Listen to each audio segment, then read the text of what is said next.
Hello students, मैं Prince Kumar आप सभी को स्वागत करता हूं फिर से एक न्यू सेशन में। ये सेशन आप सभी के लिए यूपी पुलिस कांस्टेबल के लिए most important and selected class होने वाला है, जो कि जीके का सेशन होने वाला है। सभी प्रश्न इम्पोर्टेंट है, सेलेक्टेड है, तो आप लोग हर एक प्रश्न को बारीकता से अध्ययन करना, क्योंकि यहाँ से हर एक प्रश्न आप सभी को 2 नंबर दिलाने की क्षमता रखता है।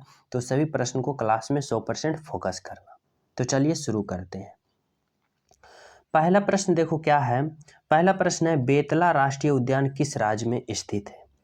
बेतला राष्ट्रीय उद्यान किस राज्य में स्थित है? झारखंड, बिहार, छत्तीसगढ़ या कर्नाटक? तो राइट आंसर होगा ऑप्शन नंबर झारखंड। झारखंड राज्य में स्थित है बेतला राष्ट्रीय उद्यान, ऑप्शन नंबर ए। अगला प्रश्न है, गरबा गरबा किस राज्य का लोकप्रिय नृत्य है? गरबा किस राज्य का लोकप्रिय नृत्य है? राजस्थान, गुजरात, महाराष्ट्र या उत्तर प्रदेश? राइट आंसर होगा ऑप्शन नंबर गुजरात। गुजरात राज्य का लोकप्रिय नृत्य क्या है? तो गरबा, ऑप्शन नंबर बी। अगला प्रश्न है, लेबनान की राजधानी कहाँ है? लेबनान की राजधानी ओटावा, काबुल, बेरूत या सियोल? तो लेबनान की राजधानी कहाँ है? तो राइट आंसर होगा बेरूत, ऑप्शन नंबर सी। कहाँ स्थित है? तो बेरूत में। अगला प्रश्न है, निम्नलिखित में से मनुष्य के हृदय की गति को मापने वाला यंत्र कौन सा है? मनुष्य के हृदय की गति को मापने वाला यंत्र है कैलोरीमीटर, कार्डियोग्राफ, क्रोनोमीटर या कार्डियोग्राम? तो मनुष्य के हृदय की गति को मापने वाला यंत्र कौन सा है? तो राइट आंसर होगा cardiogram, option number D. Cardiogram जो कि मनुष्य के हृदय की गति को मापने वाला यंत्र है, ऑप्शन नंबर डी। अगला प्रश्न है, प्रथम चीनी यात्री फाहियान किसके शासनकाल में भारत आया था? प्रथम चीनी यात्री फाहियान जो था किसके शासनकाल में भारत आया था? चंद्रगुप्त द्वितीय, हर्षवर्धन, बिंदुसार या अशोक? राइट आंसर क्या होगा? राइट आंसर होगा चंद्रगुप्त द्वितीय के शासनकाल में फाहियान जो कि चीनी यात्री था वह भारत आया था। किसके शासनकाल में? चंद्रगुप्त द्वितीय के शासनकाल में। अगला प्रश्न है, अमेरिका की पहली महिला राष्ट्रपति कौन थी? अमेरिका की पहली महिला राष्ट्रपति की बात करें तो कमला हैरिस थी। Kamala Harris, option number B. Next प्रश्न है कि भारत ने एशिया गेम्स 2023 में कुल कितने पदक जीते? 101, 100, 107 या 90? तो भारत ने एशिया गेम्स 2023 में कुल कितने पदक जीते? राइट आंसर होगा 107 पदक जीते, ऑप्शन नंबर सी। अगला प्रश्न है, विश्व का एकमात्र तैरता हुआ उद्यान किबुल लामजाओ राष्ट्रीय उद्यान किस राज्य में स्थित है? असम, मेघालय, उत्तराखंड, मणिपुर? विश्व का एकमात्र तैरता हुआ राष्ट्रीय उद्यान किबुल लामजाओ राष्ट्रीय उद्यान किस राज्य में स्थित है?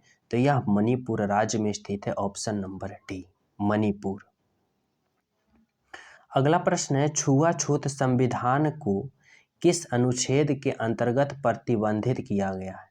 अनुच्छेद 17, अनुच्छेद 19, अनुच्छेद 39 या अनुच्छेद 24? तो छुआछूत संविधान के किस अनुच्छेद के अंतर्गत प्रतिबंधित किया गया है? तो राइट आंसर होगा अनुच्छेद 17 के तहत किया गया है, ऑप्शन नंबर ए, अनुच्छेद 17।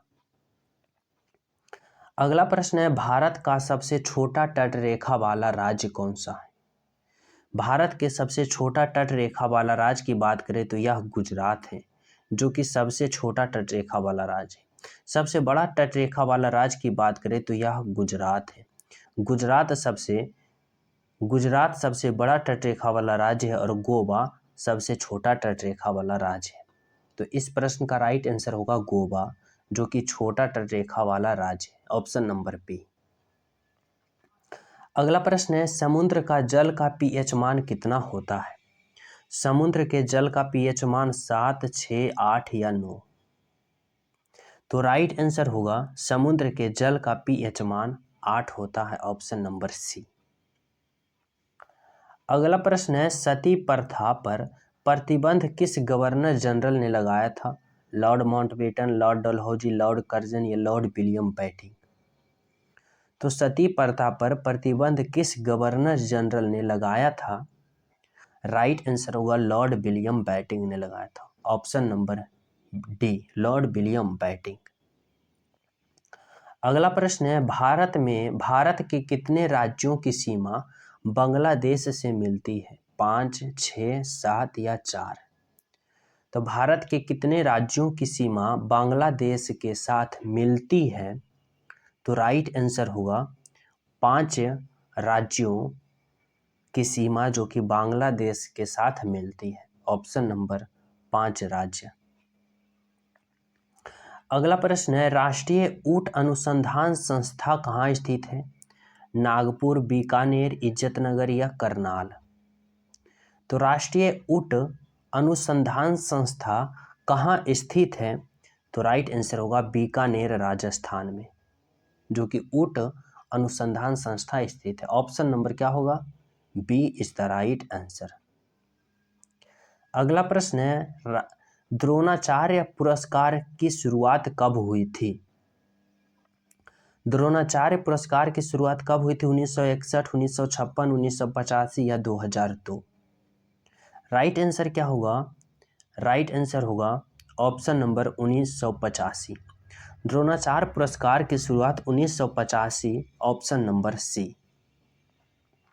अगला प्रश्न है, भवानी देवी का संबंध किस खेल से है? तैराकी, शतरंज, मुक्केबाजी या तलवारबाजी? तो भवानी देवी का संबंध की बात करें तो यह तलवारबाजी से संबंधित है। ऑप्शन नंबर डी, तलवारबाजी। जो न्यू हो चैनल सब्सक्राइब कर लेना, क्योंकि आप सभी के पास ऐसा इंपॉर्टेंट प्रश्न का सीरीज पहुंचना अति आवश्यक हो जाएगा जो आप सभी के एग्जाम में 100% हेल्पफुल साबित होगा। समझ रहे हो? अगला प्रश्न है, गुलाब का फूल किस देश का राष्ट्रीय चिन्ह है? ईरान, जापान, स्पेन या कनाडा? तो गुलाब का फूल किस देश का राष्ट्रीय चिन्ह है? तो राइट आंसर क्या होगा? ईरान होगा। Option number A. अगला प्रश्न है, 2023 में इसरो ने चंद्रमा पर अपना तीसरा मिशन चंद्रयान 3 किस रॉकेट से लॉन्च किया था? PSLV MK3, LVM MK3, ASLV MK3 या GSLV MK3? तो 2023 में इसरो ने चंद्रमा पर अपना तीसरा मिशन चंद्रयान 3 लॉन्च किया था। किस रॉकेट से लॉन्च किया था? राइट आंसर होगा LVM MK3। Option number B is the right answer. अगला प्रश्न है, विश्व मौसम विज्ञान संगठन की पहली महिला महासचिव कौन बनी है? विश्व मौसम विज्ञान संगठन की पहली महिला महासचिव कौन बनी थी? दीना बोलुआत्रे, मिशेले या सेलेस्टे सोलो या फिर जॉर्जिया मेलोनी? तो विश्व मौसम विज्ञान संगठन की पहली महिला महासचिव कौन बनी है? तो राइट आंसर क्या होगा? राइट आंसर होगा सेलेस्टे सोलो। Option number C is the right answer. अगला प्रश्न है, सभी आवारा कुत्तों की नसबंदी करने वाला दुनिया का पहला देश कौन बना है? सभी आवारा कुत्तों का नसबंदी कराने वाला दुनिया का पहला देश कौन बना है? चीन, अमेरिका, इजराइल या भूटान? राइट आंसर होगा भूटान, जो कि जितने भी उसके देश में आवारा कुत्ता है सभी का नसबंदी करा दिया है। कौन सा देश? भूटान। Option number D. अगला प्रश्न है, अंतर्राष्ट्रीय सौर गठबंधन का 50वां सदस्य देश कौन बना? अंतर्राष्ट्रीय सौर गठबंधन का जो 55वां सदस्य बना वह कौन सा देश बना? तो राइट आंसर होगा चिली देश बना। ऑप्शन नंबर ए, चिली देश। अगला प्रश्न है, भारत में हरित क्रांति का जनक MS स्वामीनाथन का निधन हो गया, वह किस राज्य से संबंधित थे? गुजरात, तमिलनाडु, उत्तर प्रदेश या हरियाणा? राइट आंसर क्या होगा? राइट आंसर होगा तमिलनाडु। Option number B. अगला प्रश्न है, 2023 में भारत का सर्वोच्च साहित्य सम्मान 97वें ज्ञानपीठ पुरस्कार से किसे सम्मानित किया गया? तो राइट आंसर क्या होगा? राइट आंसर होगा दामोदर मौजो। दामोदर मौजो को 2023 में सर्वोच्च साहित्य सम्मान जो कि 97वें ज्ञानपीठ पुरस्कार से सम्मानित किया गया। किन्हें?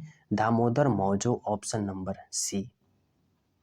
अगला प्रश्न है, कोटेश्वर जल विद्युत परियोजना किस नदी पर स्थित है?